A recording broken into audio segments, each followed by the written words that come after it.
Good evening, believers. How are you doing? This is Love Coach Dasha coming to you today for the Healing Hour Live. Slight technical difficulties, but I'm here. I am with you. Last week, honey was sick. My husband got sick, and yeah, he was struggling. So I had to go take care of him, but I'm back and I'm ready to chat with you tonight. So if you have questions, comments, thoughts, complaints, anything to do with healing and reconciling after infidelity, I am who you want to talk to. I am Love Coach Dasha, coming to you for the Healing Hour Live. We're going to talk all things healing after infidelity tonight while we're sitting here chatting for the next hour or so, okay? So if you have any questions, if there's anything that you want to check with me about, to check in and ask about, to figure out exactly how you get out of the woods after this painful trauma has happened to you, I am here to do that for you because I went through it too. I am a survivor of infidelity. I know you can do it. It is 18 years later, and 18 years later, still, like right now, my husband has been on a thing, and he's just been apologizing for it. He's like, I wish I never did that. I'm so sorry for that. You get to that place where you are so well past it that you can actually talk about it. You can get a lot of the answers that you want to get. You can get all of the remorse that you want right from the very beginning, and you'll be able to feel it. You'll be actually able to accept it, to say, okay, I can feel that remorse. I can hear that remorse. I am willing to receive it, and you can go ahead and soak it on up. I can get you to that place. All right. I am in that place. It's a comfortable place. It's a good place to be. I want to help you get there too. So I am Love Coach Dasha. I am coming to you on my YouTube channel, Love Coach Dasha. My Facebook page, my Facebook fan page is Love Coach Dasha, and I have my group, Love After Cheating, on Facebook. If you have not caught up with me in all those places, like, subscribe, do all the things, and make sure that you're hearing from me, okay? So, we always talk about the fact that what you've been through is a trauma. Okay, that is how we're going to start. That's what you need to know as you are moving forward, as you are trying to get out of these woods. It's oppressive, isn't it? After you have been through the trauma of infidelity, it feels like you're in the deep, dark woods and they're closing in on you. You are lost. You can't find your way home. He's out here somewhere in the woods too, and you can't quite find him, can't latch onto him. I am here to teach you how to find the path out of the woods, how to show him how to get out of the woods, how both of you can get home to your castle, your happily ever after together. Okay. I know that lots of people tell you that you can never heal, you can never reconcile, it can never be the same after infidelity. Now, you can heal and you can reconcile. It will probably not be the same, but that is not to say that it won't be better. Just because something isn't the same as it was back then doesn't mean that it won't get even better. So I don't want you to worry about trying to go backwards. That's not the point of a relationship anyway. After this trauma, we are trying to go forward to the next level. We're trying to get past the trauma. We're trying to get to the next level of our relationships together. That is the only way to heal. That is the only way to get past this and get to a really good place. Okay. So forget about what it was. Okay. Forget about the fact that it was a wonderful relationship. You were so happy. Or forget about the fact that it wasn't the best of relationships. There were a lot of things that could have been fixed. You are going to the next level. We're going to be working on those things anyway. But you've got to heal first. You've got to actually be in the place that you're able to make something better than what you had. So I want to teach you about that, how to get past this trauma, how to make this trauma integrate within you, get your nervous system back on track, and get yourself back in a place where you are able to love again, to understand, to open yourself up again, to trust again. You got to heal to be able to do that. Okay. So talking about this as a trauma, the first thing you need to know is do your deep breathing. Have you been doing your deep breathing? I'm going to ask you every single week. Every time you see me, I'm going to ask you, have you been doing your deep breathing? Because it is an important part of your healing, especially when you consider it as an effect of your trauma. Your breathing pattern as an effect of your trauma is something that you can control. It is a physical thing that is happening to you that you can actually take over control of and change for the better. Now, when you are anxious, when you have been traumatized by this infidelity, by this pain, by this betrayal, your body is going to go into fight or flight. That fight or flight breathing is short sips of air. You are sipping in air and you're getting oxygen in, but you're never fully exhaling. So doing your deep breathing is retraining your body that we're not doing the survival breathing right now. We don't need to run. We don't need to fight. We're okay. We're safe. That breathing, the breathing of I am safe, I am calm, everything is all right, is the breathing that we need to do. When you do that consistently, you are teaching your brain, hey, look, I have scanned the horizon. There are no lions here to eat us. We are safe. And then your brain will start believing you because your brain believes whatever you repeat to it. So if we are consistently telling our brains, hey, no, with our breath and with our thoughts, we are safe. Demonstrating that over and over again to our body lets our body start to feel safe again. Okay. So doing our deep breathing is key. It's critical. I want you to do it 5 times a day. Okay. Do not even think about like where you are in the moment. Wherever you are, whatever you're doing, take the minutes that it's going to take and do your deep breathing 5 times in a row. We do 4-7-8 breathing. You can pick whatever breathing technique you please, as long as you are doing it 5 times a day. But if you want to do our breathing technique, we are doing 4-7-8 breathing. Now, what we do is we blow out. We're trying to deflate our lungs. I'm going to inhale for a count of 4. Hold that breath for a count of 7. And then we're going to blow out like we're blowing out an entire cake full of birthday candles for a count of 8. Now, when you blow, I want you to make the sound of blowing, that whooshing sound that you make when your breath is coming out in a stream. When you are trying to blow out birthday candles, it makes a sound. When you do that consistently, you are teaching your brain that sound means I am safe. I can calm down now. Okay. It will teach you to be safe in your body, helps you start getting over this trauma faster. All right. So we're going to do the deep breathing together. We're only going to do it for 3 times in a row. But like I said, 5 times a day while you are doing it on your own. It doesn't matter what you're doing. It's a minute of self-care. You can take a minute. Okay. All right. First things first. Come join me for the deep breathing.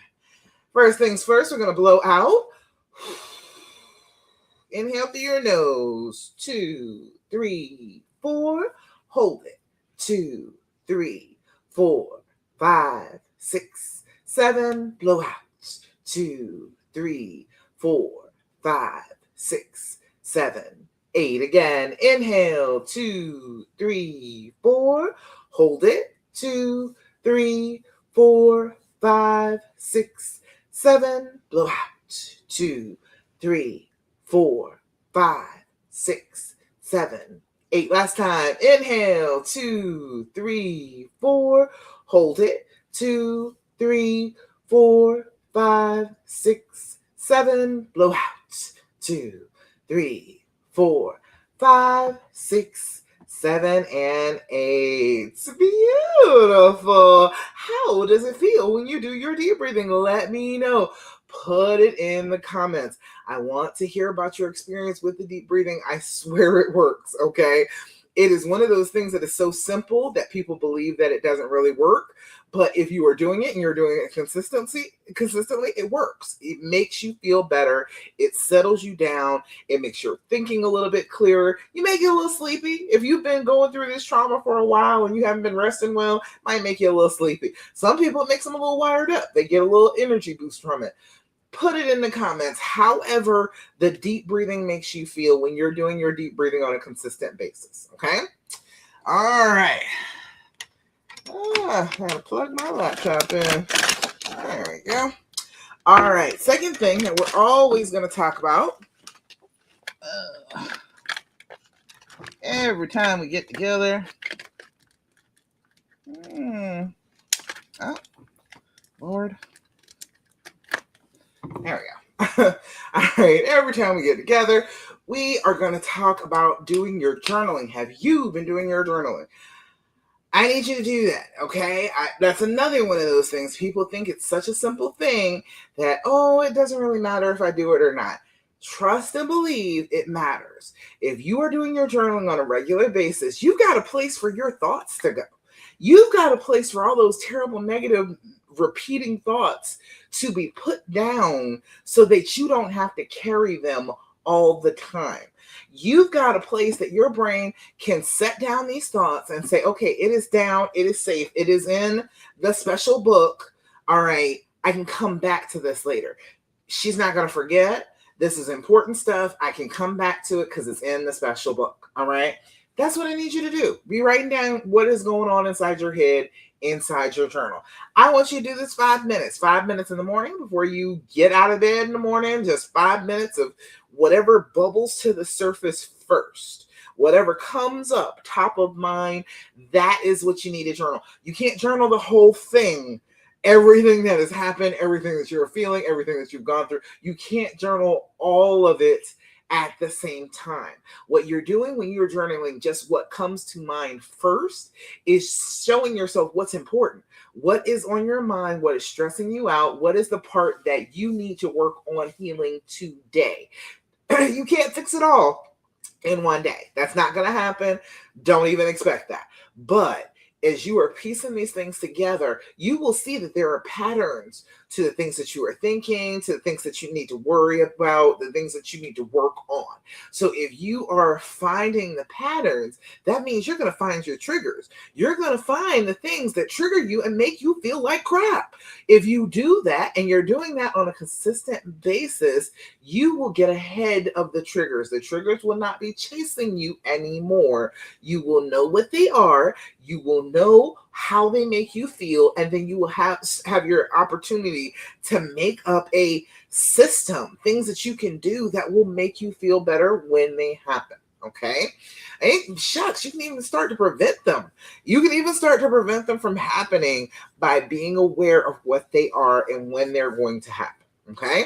So first thing in the morning, right before you get ready to go to bed, about 5 minutes. Don't write until your hand cramps. You're not going to want to do it again. Okay. 5 minutes in the morning, 5 minutes in the evening, and then periodically through the day. If something comes to the surface and it's a nagging thought, it won't let you go, write it down in your journal. Now, what you can do is assign your brain the task of, hey, it's in the journal. I'm going to go do my day. I can't think about this all day long, but hey, unconscious mind, you be working on that while I'm off doing my thing or while I'm off sleeping. And let me know what you come up with a little bit later on the next time I do my journaling session. You can train your brain to put it off, okay? You can train your brain to stop with the negativity, like for your work day, so that you can actually get something done and then come back to it later on. And you'll be thinking about it unconsciously all day, so you might have some answers, okay? Consistency is key. We need to do this.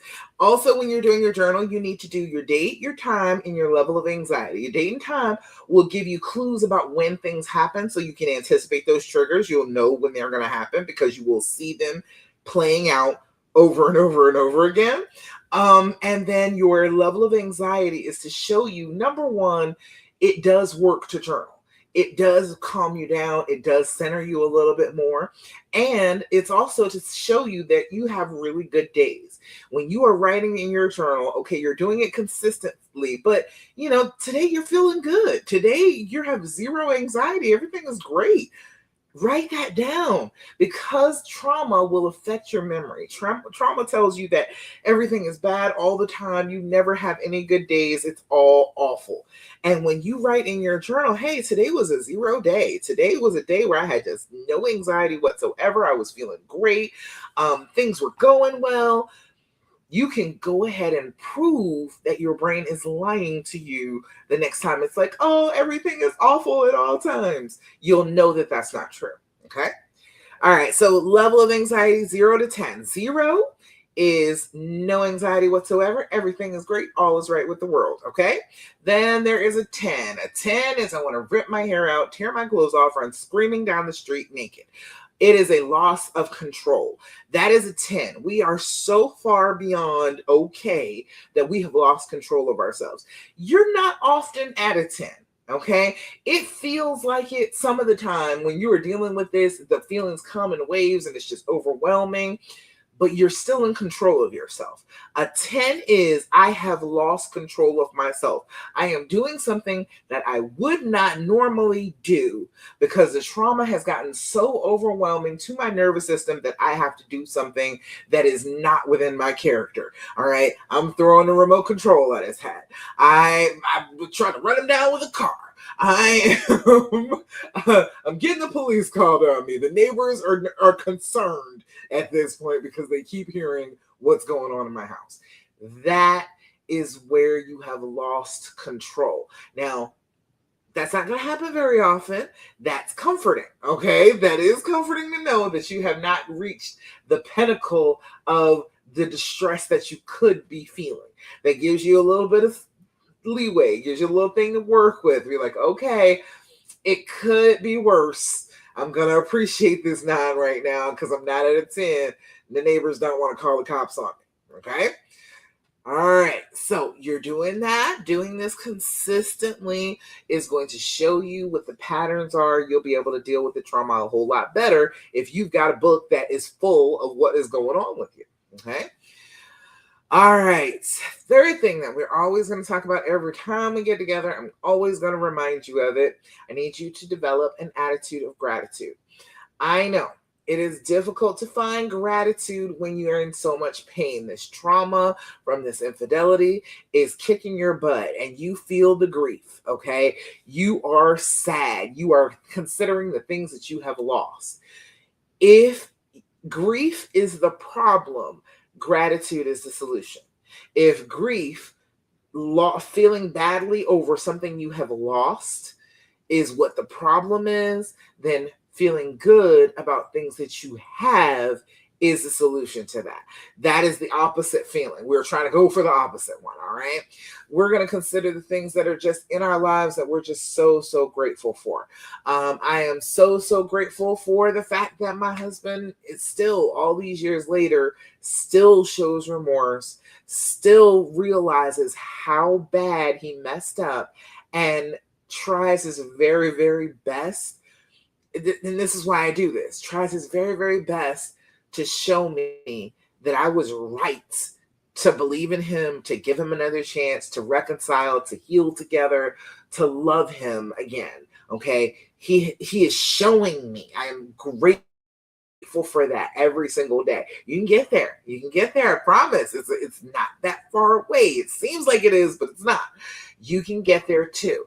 I want you to be able to be grateful for that. Okay. If you want one-on-one advice about how to get there, go ahead and put call in the DMs and I'll tell you about how to get on a call with me. But either way, you've got to develop this attitude that you are grateful for the things in your life.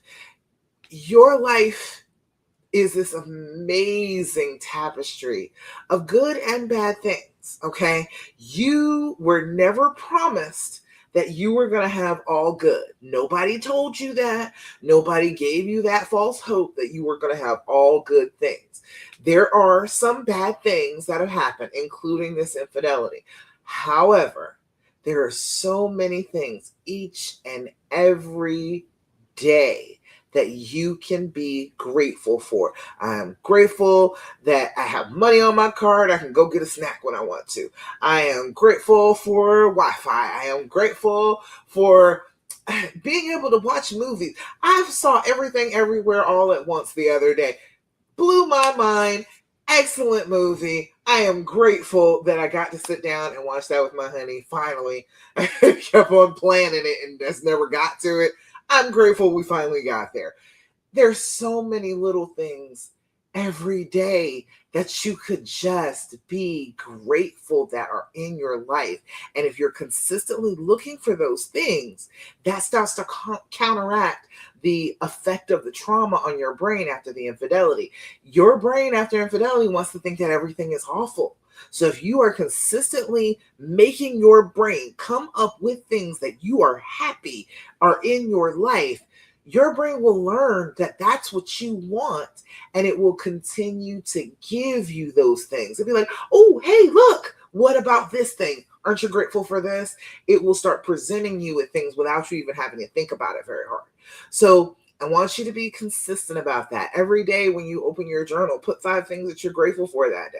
Put 5 things in it. Read that after a month and see if the pain that you're experiencing is outweighed by the gratitude that you're feeling. A lot of the time, it definitely outweighs it. After you've written down 3 to 5 things every single day that you're grateful for, and you come back and read that, it will bring tears to your eyes. It will let you know that yes, bad exists, but look at all the good. Look at all the things that are wonderful that are in my life right now. I don't have to be focused on just the bad things that have happened. I've got good things that I can be focused on, that I can draw strength from, that I can learn from, that I can carry in my heart instead of carrying sorrow. Okay? All right. Let's see. If you got anything that you're grateful for today, Thursday, put it in the comments. Let me know what you're grateful for today. What is going on in your life that you're like, wow, I'm so grateful. I'm grateful I had a birthday. My birthday was on the 16th. I didn't even say anything. I was so busy. I didn't even really say anything. But I got to dress up, and I got to put on my pretty crown, and I got to be pretty out in public and go to the movies with my honey and have a good time. I had a good day. All right. So I'm grateful for a good birthday. I'm grateful for another trip around the sun.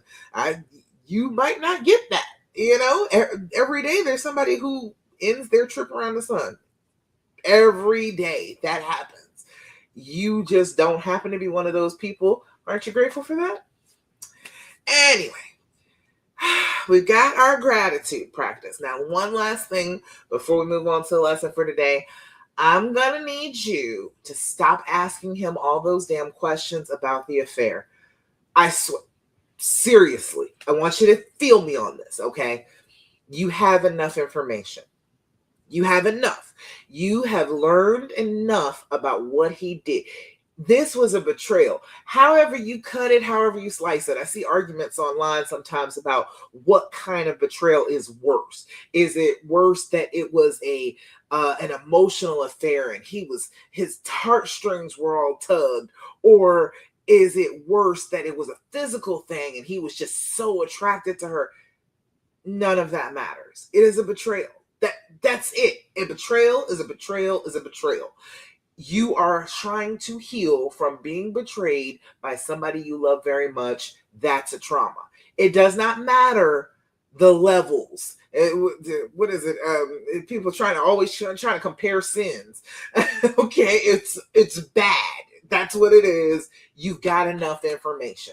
You know for sure this was something that took the floor out from under you. It doesn't matter about the details. The details are not the point. The point is this person that you love betrayed you. That's the part you're healing from. It's not all the details. Your brain, because of the trauma, wants to pick it apart. It wants to see all the details. It wants to go over them with a fine-tooth comb and try and make it so this never actually happens to you again. But that's impossible because it doesn't happen the same way twice. So you can go over all of the details, but you're just giving yourself more and more and more and more to heal from. Every time you get a new detail, it's another thing that your brain can use as ammunition against you as you're trying to heal. You don't need any more information. Stop asking him questions about the affair. Stop asking him how he felt, what they did, where they were, who, what, when, where, why. We know he betrayed you. Okay, trying to get more information than that is just torturing yourself for no reason, especially if you're trying to stay. If you love this person, you want to be with them, don't keep giving yourself more ammunition not to stay with them, okay? We've got the basics. We've got the basics of it down. We got that. Now, as I'm saying that, I am telling you that this is a trauma response. It is something that your brain does with every threat. Every threat that your brain experiences, your brain wants to say, oh, I need to know all the information about this threat. But if you keep doing that, if you keep letting your brain try and pluck all this information from him, you are going to continue to treat him as a threat. You are saying, let's find out all the information that we can. And that's not how you want to think of him, is it? You don't want to think of him as a threat. You want to think of him as your honey, your boo. You want to think of him as the person that you love. So instead of asking the questions that your brain wants to ask, which are all about the trauma, all about making it worse so that you don't heal, try these. This is the questions from The And, THEAND, the good people at the Skin Deep. And it is on sale on Amazon. I think they're about $30 for a deck. It is 199 questions. And this deck is all the healing edition deck. This is all healing questions, connection, trying to develop a bridge between you and this person. Isn't that better than asking what hotel they went to? Yeah, it is. All right, so I'll give you a few of these. What's one thing you think I really want to do with you? Isn't that a better question? Isn't that a better question than what position did you have her in? Isn't that a better question than did she say that she loves you? Would you rather know what's one thing you think I really want to do with you? He got to know you to do that, right? He's got to know you to be able to say, okay, yes, I know you would like to do X, Y, and Z. All right, you'll know that he knows you pretty well, and maybe that'll lead to a conversation about you actually doing it. All right, one more. What do you cherish most about our connection? Isn't that a better question than the ones that are going on in your head? I think it is. All right. I know the questions in your head. The questions in your head are scary, aren't they? They make you sad. They are devastating questions. They make your chest hurt, don't they? Let's not ask those questions. Let's ask better questions. One more. Why are you in this relationship? Ooh, wouldn't you rather know that? Wouldn't that be a better question than the ones you want to ask? I think so. I do. So why are you in this relationship? Much better questions to ask. And it scratches that itch a little bit. The itch to ask a question, it will help you with that as you are trying to resist the urge to ask him about the affair. Okay? All right. Any questions, comments, thoughts, complaints, anything that you want to ask me about before we move on to what I'm talking about today? All right. Don't see anybody on Love After Cheating. Don't see anybody on Love Coach Dasha. And nobody saying anything on YouTube? Okay. All right. Fabulous. All right. So we're going to talk a little bit today. I was going to talk about this last week. I was so excited about this topic, and then he got sick, and I was like, damn it, we're going to talk about this next week. I moved the next week's topic so I could accommodate this one. All right, so have you ever noticed that two people can go through similar situations and they end up in completely different places? It seems this is how it went with me. I went through infidelity with my husband, and we are 18 years later together, happy. Family was all together. Our kids are out of the house now, or mostly out of the house now. We stayed. It wasn't just for the kids. We loved each other anyway. We got through it. We succeeded. Okay, we were happy that we stayed and worked it out. But I have seen plenty of people. The reason I started doing this, the reason I started coaching in the first place was I was doing premarital counseling for couples, and I realized that almost every time they came for premarital counseling, we ended up talking about cheating. Almost every single time. And that was the thing. That was the thing that was holding them up from the happiness that they really wanted to have. They didn't get to that place. They were feeling very tense, very separated, feeling like the relationship was never going to heal, that they weren't going to heal. All right. So we were going through, I had been through the exact same thing that they had been through, but I came through it. I was on the other side of it when I was dealing with this. So I was like, okay, what's the difference here? And the difference a lot of the time is the questions that you're asking, okay? Our brains naturally ask fear-based questions. That's part of the trauma response. Our brain wants to know, how did this happen? What if he does it again? Oh, does he still love her? Why wasn't I good enough? Am I enough? How can I know if he's telling me the truth now? Okay. Completely understandable questions. Absolutely understandable. They are just not always useful questions. Okay. Your brain asks questions based on what it's trying to protect. And what it's trying to protect right now is you and your feelings, your emotions. And so it asks questions that don't have satisfying answers. Okay. And then it asks some questions that have answers, but they don't move you forward. They leave you stuck in the woods. You're in the dark and you're just in the woods alone, and it doesn't lead you towards the path out of the darkness. Okay. Like, why did he choose her? Okay. Instead of that question, how about the question, what meaning have I attached to him choosing her? What meaning is that for me? Because it's not why did he choose her. That's not the point. The point is about you and your feelings and your healing. So what am I attaching to the fact that he chose her? What thought, what belief is attached to that? Okay. Instead of asking, will he ever change? Oh, I know we're all asking that. Will he ever change? Will he ever really change? Will I ever really believe in his change? Try the question, what do I need in order to continue healing regardless of what he chooses? Because that's what's going to need to happen. If you were together or you weren't together, you still have the work to do of healing. So trying to worry about whether he's going to change does not address your healing at all. That has to do with him. You're thinking, oh, if he changes, then I'll be healed. That's not how it works. Your healing comes from inside you, not from inside him. So he can change. He can change all he wants to. He can change, and you can see every bit of the change, and you can really believe that has changed. That does not heal you. Your healing comes from in here. It doesn't come from out there. Okay? Instead of, what if this happens again? The question is not if it happens again.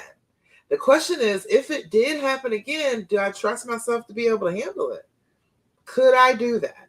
Could I deal with this situation? If it did happen again, would I be in a puddle on the floor, or could I handle myself knowing what I know from this time, gathering the information, the knowledge that I have gained from this particular circumstance? Could I do it? Could I make it through without being destroyed again? And you made it through without being destroyed this time, so I'm pretty doggone sure you're good. Okay. Not every question deserves your energy, is what I'm trying to tell you. You cannot give your energy to all of the negative thoughts, the negative questions that are going on in your brain because your brain has been traumatized. You can't give energy to them because you don't have enough energy for all of them. Your brain never will run out of questions about him, about the affair, about what happened, about the pain that you're in. It will never run out of questions. You don't have the energy for that. We've got to think of some questions that help you to build your healing. If you're going to ask a question, we need to ask questions that are going to build the healing instead of questions that will destroy your healing, that will make it harder for you to heal. So questions like, what do I need today? What do I need today? That's just the hardest damn question in the world. What do I actually need today? Sometimes you need some sleep. Sometimes you need some sex. Sometimes you need to be able to eat what you want to eat. There's all sorts of things that you could need. And if you are worried about out there, what he's doing, what he is experiencing, then you're not tending to what you need. Um, what can I control is an excellent question. What in this circumstance can I actually do something about? What can I change? What can I control? What can I shape and mold in this pain that I'm in? How can I shape something, and can I shape it in a good way and not in a bad way? And not in something that will make me feel like things are more difficult. Can I shape it in a way that makes me feel like, oh, things are going to go well? All right. What boundaries would create more peace? And remember, boundaries are not rules for other people. Boundaries are what you will do if they cross a line that you have told them that you have. I will not continue to talk to you if you yell at me. That is a boundary. That is, if you are doing this action, I am going to remove myself from the situation. I'm not going to try and make you stop yelling. I'm just not going to talk to you anymore. I'm going to take myself out of the situation, let you get yourself together till you stop yelling, and then I will talk to you when you stop yelling. That is a boundary. A boundary is not what they will do. A boundary is what you will do. Okay? So what will make you feel more peaceful? Oh, that's a good question.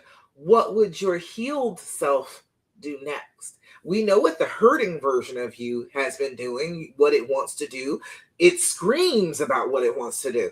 But what would the healed version of you, the person that came through this, got to the other side, is still in love with their person, is happy, is feeling good about themselves, what would that person do?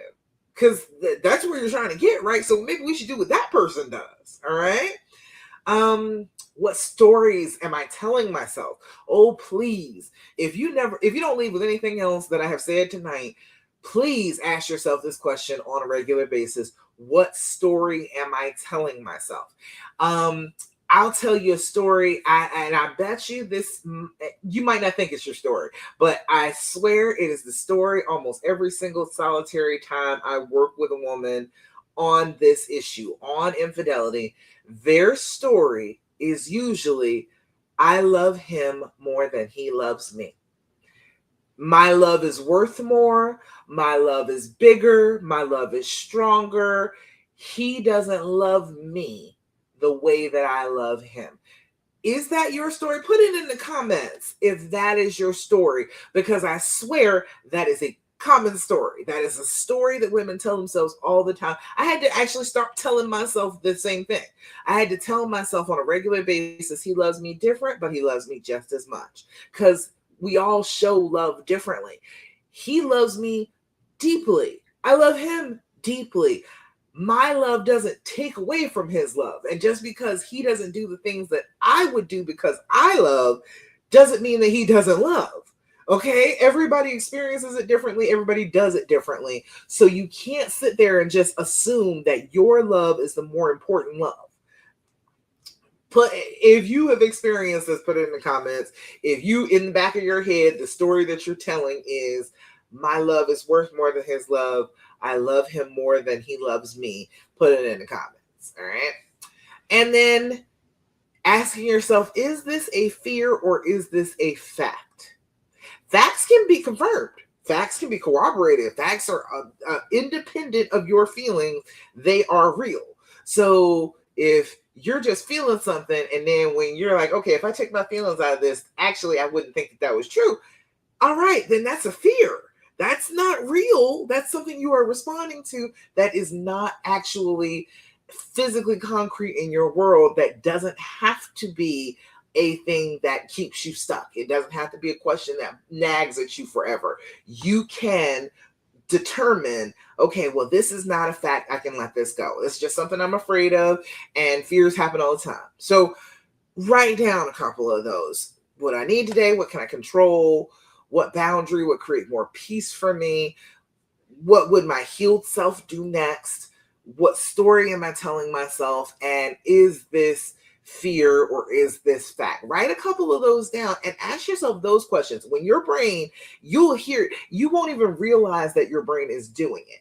It will be asking questions over and over and over again, and it starts to freak you out. It starts to make you have like that fight or flight. Your heart starts to tremble, your lungs hurt. It will make you have a panic attack because the questions come, question after question after question. If you say, okay, I don't want to ask those questions, well, I'm going to ask one of these questions instead. And then I'm going to have myself come up with an answer for these questions. If you do that, you stop that cycle, and your brain can't keep on telling you awful things, and it won't continue to contribute to a panic attack. Right? All right. So let's see. The quality of your healing is often determined by the quality of your questions. Your questions based on fear are not going to lead you to healing. It's not going to be good times. It's not going to feel good because you are asking questions about hurting, and that's what you're bringing your brain's attention to. So instead of that, all right, we got to flip that around and ask better questions. Okay. So you don't have to answer all those questions, but like, what's one question you're asking that keeps you stuck? What is one question that just keeps on repeating itself in your head? And if you answered that question, what would the answer be? Because a lot of the time, those questions that repeat over and over and over again, they'll stop if you answer them. You're like, well, what if he does this over again? Okay, all right. Brain, what if he does this over again? If he does this over and over again, I have the exact same choices that I have right now. I could stay or I could leave. I could forgive him and understand and tolerate this, or I could kick him right to the curb. Those are still the same choices I have right now. Answer the question. All right. And then if you can't answer the question, what's a better question that you could ask? What's the better one? What's the boundary that I need right now? What do I need right now? Have I had any water today? That's a great question to ask. If you have been freaking out all day, you probably haven't drank any water all day. Drink some water and see doesn't that calm you right on down. All right. Have I eaten today? Have you eaten today? Not girl dinner. Okay. Girl dinner, not girl dinner. I am talking about actual food. Have you eaten food today? Have you sat down and had a meal and nourished your body? Because this is healing, and you need calories for healing. It doesn't matter if it's physical or mental. You need calories to be able to heal yourself. So to keep yourself going, to keep yourself fueled, to be able to heal, you need to eat something. All right. Basic questions like that. So instead of asking over and over again a question that freaks you out, if you cannot come up with an answer to it, think of a better question. Okay. So let me know in the comments, what's one question that you've been asking yourself over and over and over again lately? Put it in the comments. And if you put it in the comments, I will respond to you with a better question that you can ask. Instead of the question that you were obsessing over, the question that your traumatized brain keeps trying to answer, I will give you a better question, and then you let me know what the answer to that is, okay? All right. So one of my favorite parts about coaching is helping women untangle those questions, helping you to figure out what the answer to the question is. So I have my After Infidelity Clarity Call.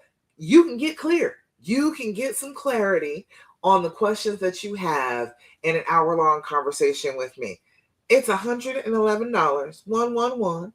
And you, at the end of that conversation, will have clarity on the questions that you are asking. The questions that your brain keeps repeating over and over again, I'll tell you exactly why it's asking that same question, what you can do to stop it from asking that same question, and what the answer is. I'll help you work out what the answer actually is so you can answer the question and your brain won't keep bothering you, okay? Sometimes one conversation can help you stop asking the wrong questions and start moving forward again. That's exactly why I created this call. As you are trying to find your way out of the woods, you get a little paralyzed as you are in the woods, the questions start coming from all angles at you, and it's dark and it's scary, and the voices of these questions are freaking you out. All right. And they make you stop, they make you stand still in the darkness. I want to answer your questions and help you start to move forward on the path. Get out of this dark spot in the woods, get back onto the healing path, and get your way out of these woods so that you can finally heal. You can stop asking questions that make you miserable and start asking questions that actually help you heal. All right. So, all in all, let's see. The right answer won't change your life if you're asking the wrong question. You can get the answers that you want to the questions that you're asking, but they won't lead you to being healed. Every one of the questions that the fear is bringing to you, is screaming at you to get answered, none of those questions, none of the answers that you will get to those questions are the way out of the woods. They're deeper into the woods. They are more confusion and darkness and terror in those answers. I want to give you answers that will lead you to clarity and fearlessness and not being lost anymore. Okay? All right. So if you are interested in getting on a call with me, put call in the comments. I will message you, or you can message me, call, and I will let you know how to get with me on a call, your after infidelity clarity call. Okay? All right, y'all. Even with technical difficulties, look at that. I got to the end. All right, fabulous. Matter of fact, I got a little bit of time here. Let me copy the link for the clarity call, and that will be okay on the Love Coach Dasha page and on the Love After Cheating page, and I will put it in the comments on YouTube. YouTube is always hard to get to. All right. Okay, it's down in the comments on Facebook. Make sure if you are confused, if you've got questions, I got answers. I love to be asked questions. I love to be asked questions about healing after infidelity. I know too much now. I have been experiencing it. It's 18 years later, and I got all of the answers now. Like, there's some things that won't happen until you've been healing for a couple of years. Okay. That's just how it goes. There are some things that you will not have the answers to until you get down the road of healing a little bit. But I'm good and far out now. I can look back and I see the path, and I can tell you the answers to your questions right now instead of you having to wait for 18 years. Okay. I did it so you don't have to. Okay. I did it so you can know now instead of way out in the future. All right. So get on a call with me, and I will happily answer all of your questions about healing and reconciling after infidelity. All right. So that's about it. One more thing before we go. I told you the things at the beginning. Do your deep breathing, do your journaling, do your gratitude practice, and stop asking him the questions. The last thing that I'm going to tell you today is to do your affirmations, okay? Remember I told you your brain on trauma says that everything is bad? That includes you, okay? It's going to say that you're bad too. And we've got to stop that, because no, you're not. You are not bad. You are not a bad person. You are not stupid. You're not naive. You're not a doormat. You're not none of that, okay? You are a good, kind, loving woman who just wants her family, who just wants her person in her life. There's nothing wrong with that, okay? You have not done anything wrong just by feeling that way, okay? So we've got to give ourselves a little bit of confidence to tell ourselves that these negative thoughts, they're not real. That's not really who I am, and I refuse to accept those things, okay? All right, so we are going to do a affirmation for today. This one, I got these from Five Below, but affirmation in the comments. I will send you a link to my affirmation specifically for healing from infidelity. Our affirmation for today says, today I am confident. Today I am who I am, and I am capable of doing anything that I put my mind to. Ooh, I love it. Love it. Absolutely love that. Today I am confident. Today I am who I am, and I am capable of doing anything that I put my mind to. And that includes healing. It does. It includes healing. Thank God that it includes that, because doggone it, it's stressful trying to heal from this. It is. But you have the capability to be able to do it. I know you do. I did it, so I know you can. All right. And mine was particularly difficult. He wasn't apologizing.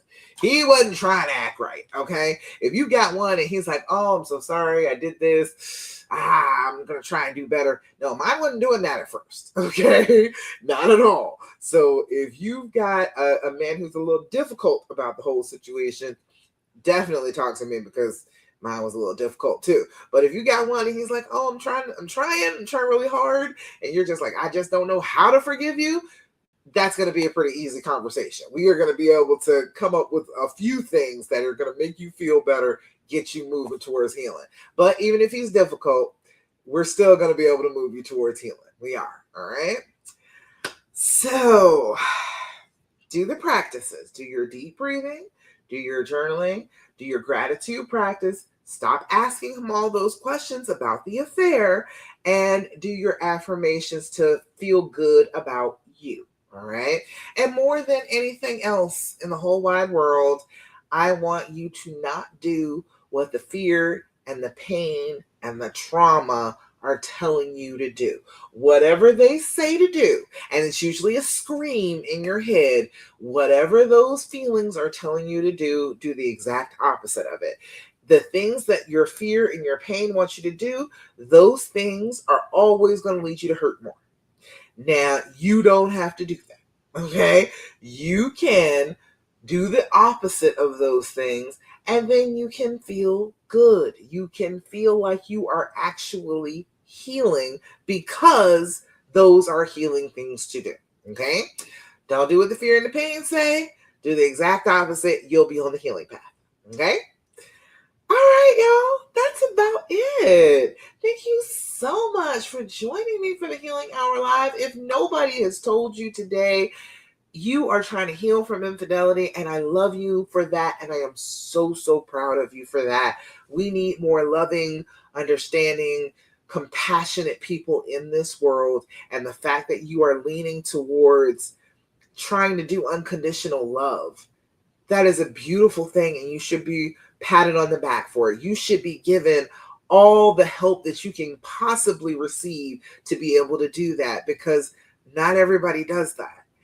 Lots of people are afraid to do that, but you are not, or at least the fear is there and you're doing it anyway, which needs to be rewarded too. All right. So if you want to talk to me, I want to hear about you being brave and being loving. Go ahead and message me, and we can get on a call, girl. We can talk. All right. All right, y'all. Thank you so much for joining me for the Healing Hour Live. I will be back again next Thursday, 9 p.m. Eastern Standard Time for the Healing Hour Live. Mwah. I'll talk to you again later. Bye.